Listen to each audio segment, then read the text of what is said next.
যদি সংবিধানই আমাদের রক্ষা করতে পারত, তাহলে সংবিধান আমাদেরকে বলে দিত যে আমাদের সেদিন বালু ট্রাক সরানোর ক্ষেত্রে সংবিধানের পৃষ্ঠা আমাদেরকে খুঁজতে হতো।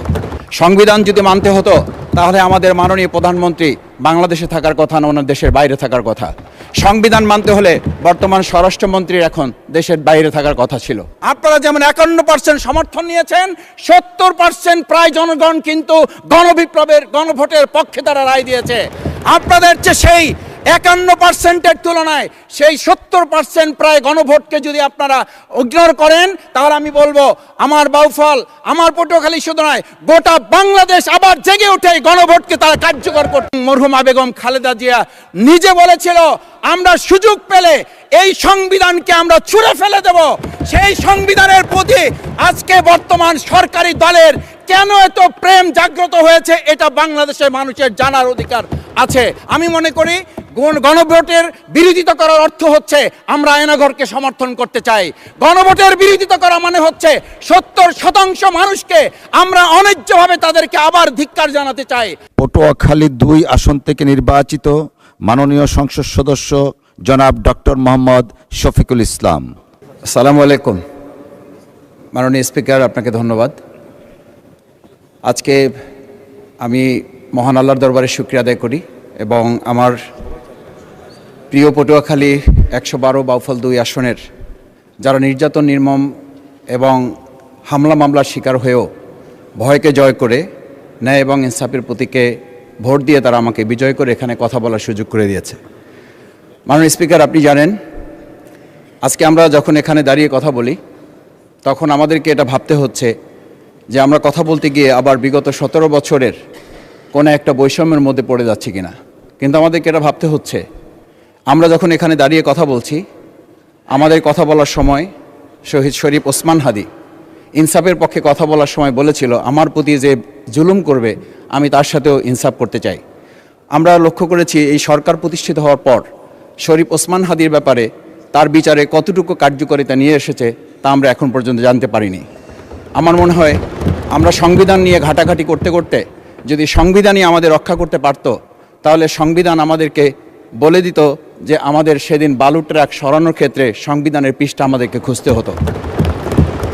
সংবিধান যদি আমাদেরকে রক্ষা করতে পারত, তাহলে 72-এর সংবিধানের আলোকে আজকে আমাদের এখানে থাকার কথা না, আমি শফিকুল ইসলাম মাসুদ আমার এখন জেলখানায় থাকার কথা। সংবিধান যদি মানতে হতো, তাহলে আমাদের মাননীয় প্রধানমন্ত্রী বাংলাদেশে থাকার কথা না, ওনার দেশের বাইরে থাকার কথা। সংবিধান মানতে হলে বর্তমান স্বরাষ্ট্রমন্ত্রীর এখন দেশের বাইরে থাকার কথা ছিল।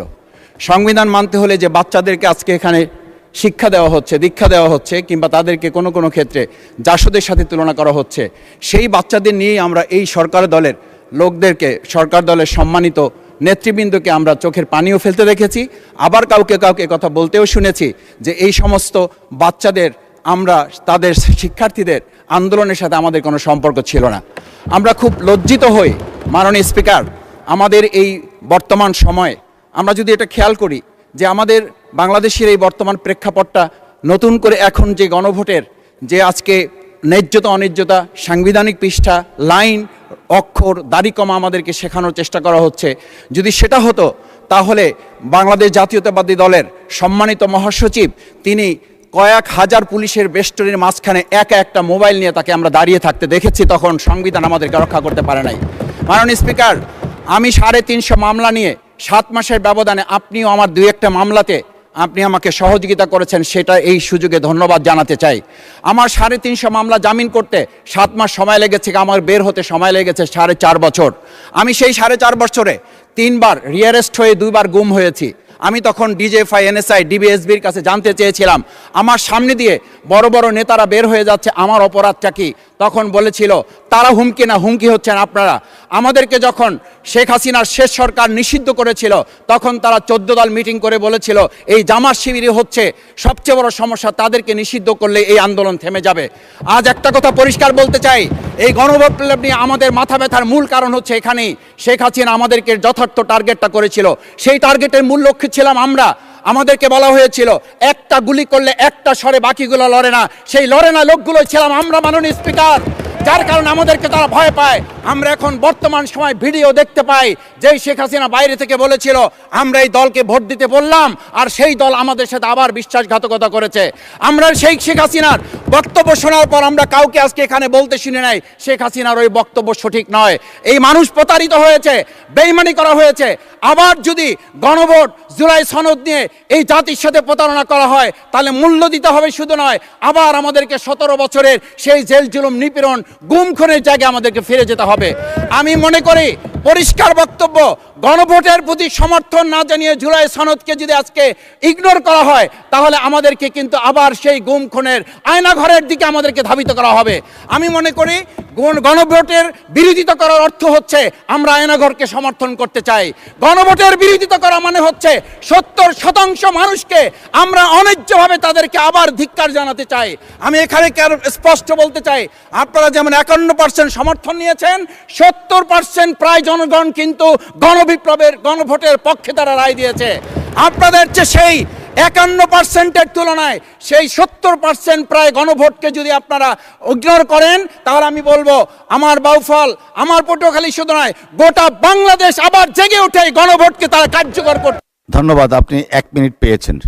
স্পিকার, আমি পরিষ্কার এইটা কথাটা এই জন্য বলছি, আজকে সংবিধানের লাইন ধরে ধরে যদি আমাদেরকে এই কথা জানতে হতো তাহলে আমাদের নেতৃবৃন্দকে ফাঁসির মঞ্চে যেতে হতো না।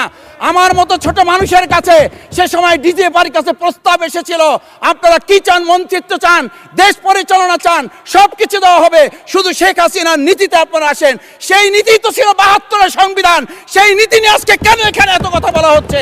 আমরা পরিষ্কার জানি, আমরা যদি সেই 72-এর সংবিধানকে ভালোবাসি তাহলে এখানকার নেতৃবৃন্দ এবং মরহুমা বেগম খালেদা জিয়া নিজে বলেছিল আমরা সুযোগ পেলে এই সংবিধানকে আমরা ছুঁড়ে ফেলে দেব।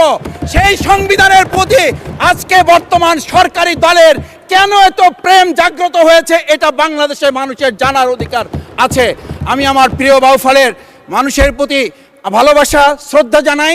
যেই বাউফলবাসী আমার দাবি আদায়ের জন্য, আমার এলাকার মানুষের অধিকার আদায়ের জন্য এখানে দিয়েছে, আমি সেই অধিকার। ধন্যবাদ মাননীয় সদস্য।